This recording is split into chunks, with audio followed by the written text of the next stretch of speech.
خطبہ نمبر 3۔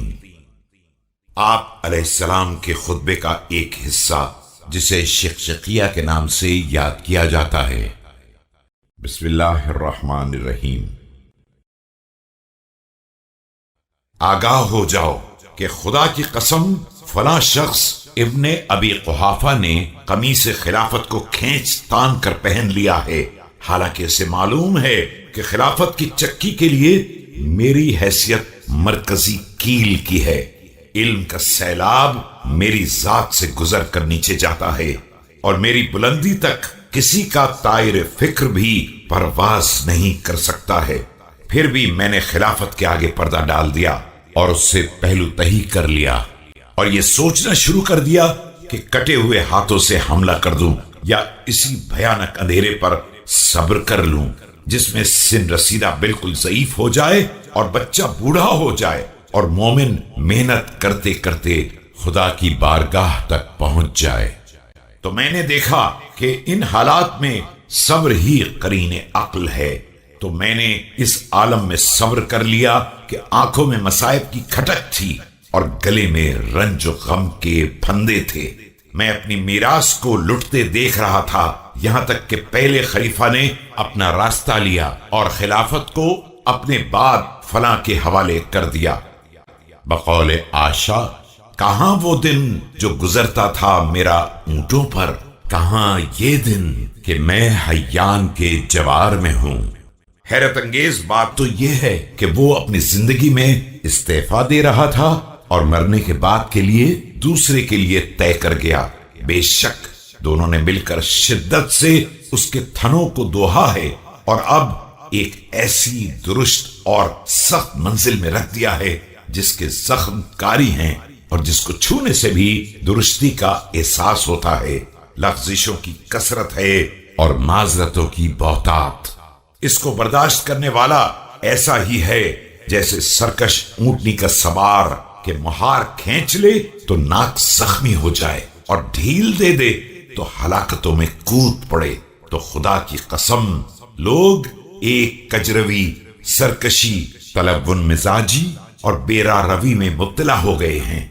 اور میں نے بھی سخت حالات میں طویل مدت تک صبر کیا، یہاں تک کہ وہ بھی اپنے راستے چلا گیا، لیکن خلافت کو ایک جماعت میں قرار دے گیا جن میں ایک مجھے بھی شمار کر گیا، جبکہ میرا اس شورا سے کیا تعلق تھا؟ مجھ میں پہلے دن کون سا عیب و ریب تھا کہ آج مجھے ایسے لوگوں کے ساتھ ملایا جا رہا ہے؟ لیکن اس کے باوجود میں نے انہی کی فضا میں پرواز کی، اور یہ نزدیک فضا میں اڑے تو وہاں بھی ساتھ رہا، اور اونچے اڑے تو وہاں بھی ساتھ رہا، مگر پھر بھی ایک شخص اپنے کینے کی بنا پر مجھ سے منحرف ہو گیا اور دوسرا دامادی کی طرف جھک گیا، اور کچھ اور بھی ناقابل ذکر اسباب و اشخاص تھے جس کے نتیجے میں تیسرا شخص سرگین اور چارے کے درمیان پیٹ پھلائے ہوئے اٹھ کھڑا ہوا، اور اس کے ساتھ اس کے اہل خاندان بھی کھڑے ہوئے جو مال خدا کو اس طرح ہضم کر رہے تھے جس طرح اونٹ بہار کی گھاس کو چر لیتا ہے، یہاں تک کہ اس کی بٹی ہوئی رسی کے بل کھل گئے اور اس کے اعمال نے اس کا خاتمہ کر دیا، اور شکم پوری نے منہ کے بل گرا دیا۔ اس وقت مجھے جس چیز نے دہشت زدہ کر دیا وہ یہ تھی کہ لوگ بجو کی گردن کے بال کی طرح میرے گرد جمع ہو گئے اور چاروں طرف سے میرے اوپر ٹوٹ پڑے، یہاں تک کہ حسن و حسین کچل گئے اور میری ردا کے کنارے پھٹ گئے۔ یہ سب میرے گرد بکریوں کے گلے کی طرح گھیرا ڈالے ہوئے تھے، لیکن جب میں نے ذمہ داری سنبھالی اور اٹھ کھڑا ہوا تو ایک گروہ نے بیعت توڑ دی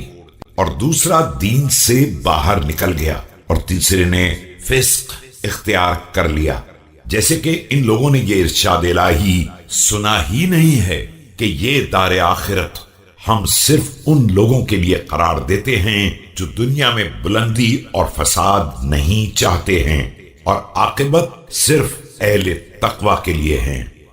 ہاں خدا کی قسم ان لوگوں نے یہ ارشاد سنا بھی ہے اور سمجھے بھی ہیں، لیکن دنیا ان کی نگاہوں میں آراستہ ہو گئی اور اس کی چمک دمک نے انہیں لبھا لیا۔ آگاہ ہو جاؤ،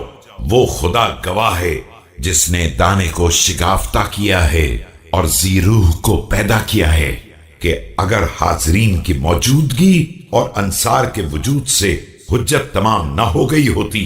اور اللہ کا اہل علم سے یہ عہد نہ ہوتا کہ خبردار، ظالم کی شکم پوری اور مظلوم کی گرسنگی پر چین سے نہ بیٹھنا، تو میں آج بھی اس خلافت کی رسی کو اسی کی گردن پہ ڈال کر ہکا دیتا اور اس کے آخر کو اول ہی کے کاسے سے سیراب کرتا، اور تم دیکھ لیتے کہ تمہاری دنیا میری نظر میں بکری کی چھینک سے بھی زیادہ بے قیمت ہے۔